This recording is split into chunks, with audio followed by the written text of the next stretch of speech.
Forgotten Tears. The heavy oak door creaked open, revealing the dimly lit interior of Grayson Thorne's secluded cabin.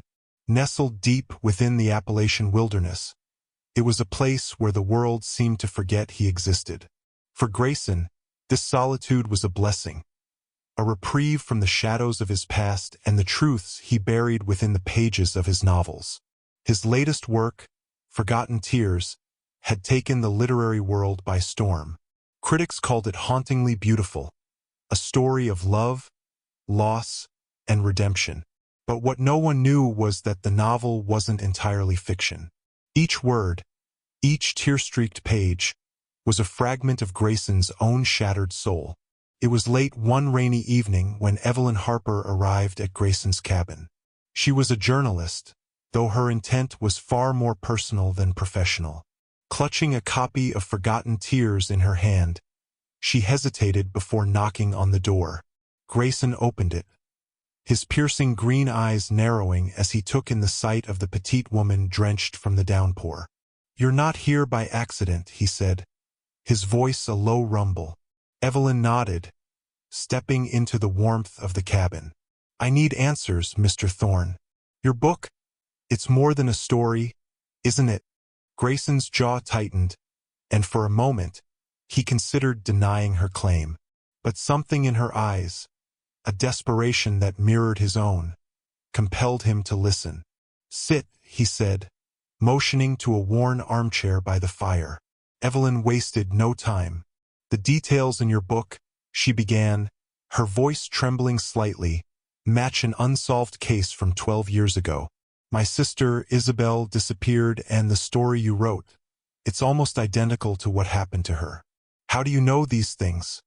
Grayson's grip on the back of his chair tightened, the leather creaking under his hand.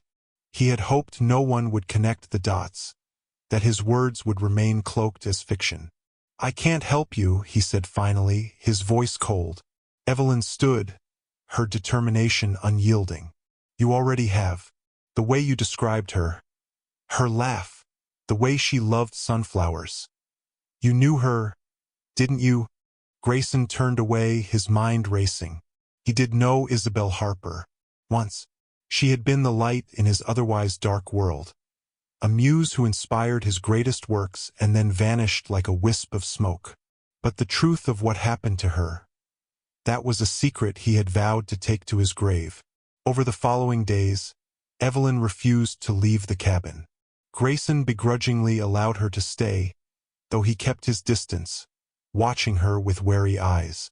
She pored over his notes and manuscripts, desperate for clues, while he drowned himself in whiskey and solitude.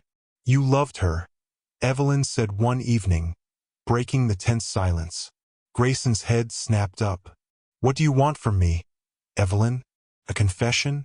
An apology? You won't find what you're looking for here. But you do know something," she pressed.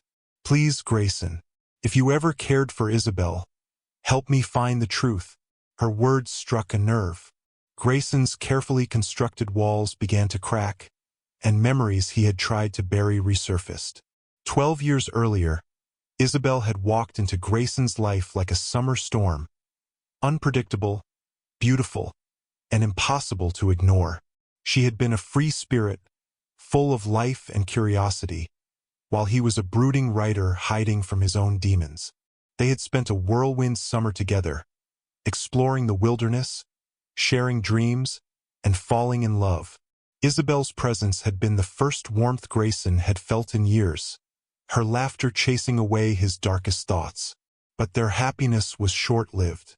Isabel had confided in Grayson about a man from her past, someone dangerous, someone who wouldn't let her go. And then, one night, she was gone. Grayson had searched for her, desperate to uncover what had happened, but all he found were scattered clues and unanswered questions. The guilt consumed him, and in his anguish, he turned her story into a novel, hoping to find closure. "I did love her," Grayson admitted one night, his voice barely above a whisper. Evelyn looked at him, tears brimming in her eyes. "Then help me bring her home." Grayson nodded, the weight of his guilt too heavy to carry any longer.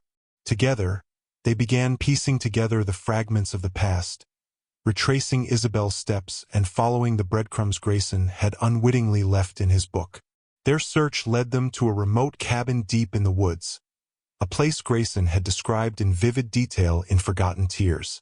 The air was thick with tension as they approached, the crunch of leaves underfoot the only sound. Inside, they found a trove of Isabel's belongings: her scarf, her journal, her favorite sunflower pendant.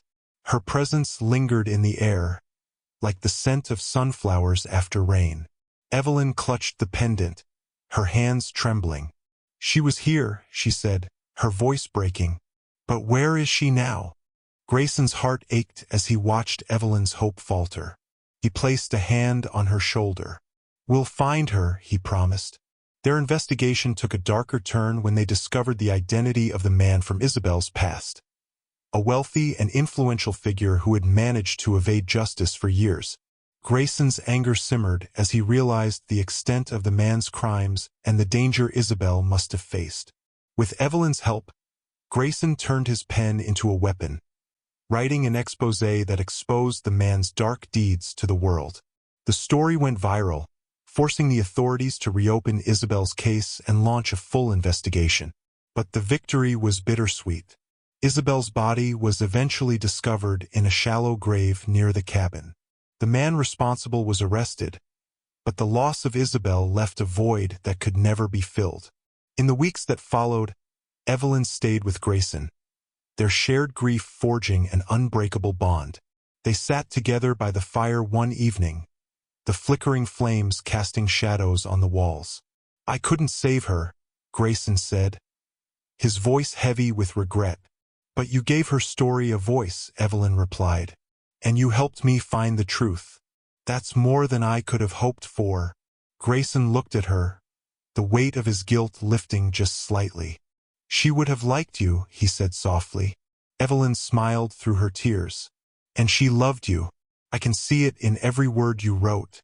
As the fire crackled and the rain pattered against the windows, Grayson and Evelyn found solace in each other's company. Though the pain of their loss would never fully fade, they carried Isabel's memory with them, determined to honor her in the only way they knew how, by living lives filled with truth, love, and unrelenting hope. And so, the story of Forgotten Tears came full circle, its ending as poignant and haunting as its beginning. Through the echoes of their grief and the pages of Grayson's words, Isabel Harper's story would live on, forever remembered, never truly forgotten.